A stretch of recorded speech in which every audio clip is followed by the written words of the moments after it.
IAS Etela Rajender. ఎవరయ్యా ఈటెల రాజేందర్?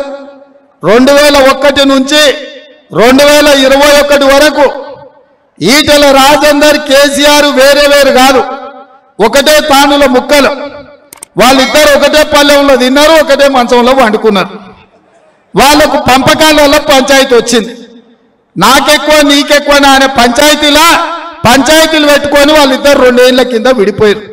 ఇక ఈటెల రాజేందర్ చెప్తున్నాడు, ఆయననే సత్యహరిచంద్రుడు, ఆయననే శ్రీరామచంద్రుడు, ఆయననే సమాజాన్ని అంతా ఉద్ధరించడానికి వచ్చిన యేసు ప్రభువులాగా ఇవాళ ప్రజలకు సన్నాయి నొక్కులు నొక్కుతుండు.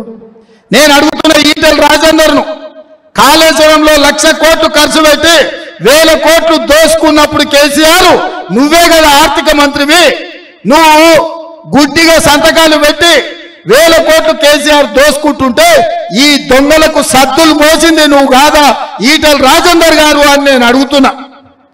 ఇదే కాదైన కరోనా వచ్చినప్పుడు పేదలకు వైద్యం అందించడానికి కార్పొరేట్ కంపెనీలు సీఎం రిలీఫ్ ఫండ్ పేరు మీద 100 కోట్లు ఇస్తే అవి కూడా సంతోషరావు దిగమింగినప్పుడు వైద్య ఆరోగ్య శాఖ మంత్రిగా ఈటెల రాజేందరే ఉండే.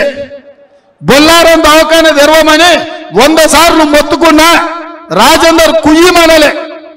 నేను పోయి ఆడ ఈడ అడుక్కొచ్చి ఆ దవాఖానా తెరిచిన. మా అనుమతిలో పంచాయతీ వచ్చినప్పుడు, మా కంటోన్మెంట్లో ఓట్ల పంచాయతీ వచ్చినప్పుడు నువ్వు ఒక్క రోజు కూడా మాట్లాడలే. ఇవాళ ఏ మోగం పెట్టుకొని ఈటెల రాజేందర్ వచ్చి ఇవాళ ఓట్లు అడుగుతుండు. 10 ఏళ్ల నుంచి మోడీ ప్రధానమంత్రి లేడా? 10 ఏళ్ళు నువ్వు ఈడ కేసీఆర్తో అధికారంలో లేవా? 10 ఏళ్ళ ఎలగబెట్టండి, ఇప్పుడు కొత్తగా ఏం పగలదీస్తారని నేను అడుగుతున్నా. అందుకే వాళ్ళని చూసినాం వీళ్ళని చూసినాం. రాజేందర్ అంటుండు మోడీ గ్యారెంటీ అని. మోడీ గ్యారెంటీకే వారంటీ అయిపోయిందిరా నాయన. ఆ దుకాణం బంద్ అయిపోయింది. ఎందుకంటే మోడీ గారు ఒకటే కంకణం కట్టుకుండు, 400 సీట్లు ఇయ్యండి, ఎస్సీ ఎస్టీ బీసీ రిజర్వేషన్లు రద్దు చేస్తాను.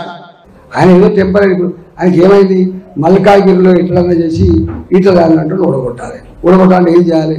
ఓ మందిని మార్పాలు దించిండు, మొత్తం ఇంటెలిజెన్స్ వాళ్ళు దించిండు, పోలీసులు దించిండు. ఈటెల గారి మీద మెసేజ్ చేద్దాం. ఏం చేస్తాడు?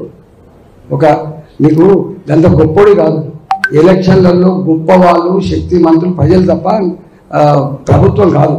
గట్లంటే మన ప్రభుత్వం ఉంది కేసీఆర్ది, మన ఆయన గెలవాలి. ఎందుకు ఓడిపోయింది? మరి గెలవాలి కదా, ఎందుకు ఓడిపోయింది? ప్రజలు చరిత్ర నిర్మాతలు, ప్రజలే గొప్పలు తప్ప దీంట్లో ఎవరు గొప్పలు కాదు. ప్రజలకు అంత చిల్లర సంకుచిత మనస్తత్వం లేదు. వారు ఇతరుల పట్ల చిల్లరగా మాట్లాడే భాష కూడా మారలేదు. మొన్నటి ఎన్నికల్లో రేవంత్ రెడ్డి గారికి అదృష్టం కలిసి వచ్చింది. ముఖ్యమంత్రి అయిన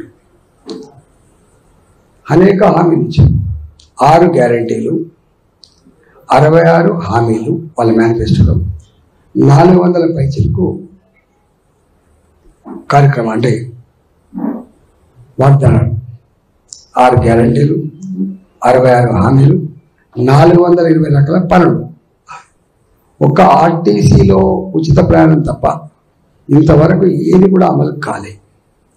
ఆ ఉచిత ప్రయాణం కూడా మహిళలు కొట్టుకుంటున్నాం బిడ్డ, మేము మాకు సీట్ దొరుకుతలేవు, నిజమైన పేషెంట్ బాగా నిజమైన ప్యాసింజర్స్ బాగా సఫర్ అవుతున్నటువంటి భావన వ్యక్తమవుతా ఉంది.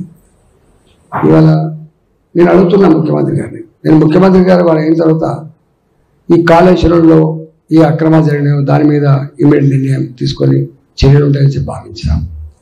ఈ ఫోన్ ట్యాపింగ్ మీద ఇమీడియట్ చర్యలు ఉంటాయని చెప్పి మేము భావించినాం. కానీ ఫోన్ ట్యాపింగ్ మళ్ళీ కొనసాగుతూనే ఉంది. కాళేశ్వరం మీద ఇప్పటిదాకా కమిటీల పేరిట కాలయాపన తప్ప ఏది లేదు. ఇక ఇచ్చిన గ్యారెంటీలు అమలు విషయంలో 2,500 రూపాయలు మహిళలకి ప్రతి నెల అకౌంట్లోనే ఇస్తా అని చెప్పిండు. ఇంతవరకు దానికి ఊసు లేదు. చదువుకునే అమ్మాయిలకు స్కూటీ కొనిస్తా అని చెప్పిండు. ఇంతవరకు లేదు. 2,000 రూపాయల పెన్షన్ జాగాలో 4,000 రూపాయలు ఇస్తా అని చెప్పిండు. ఇంతవరకు లేదు.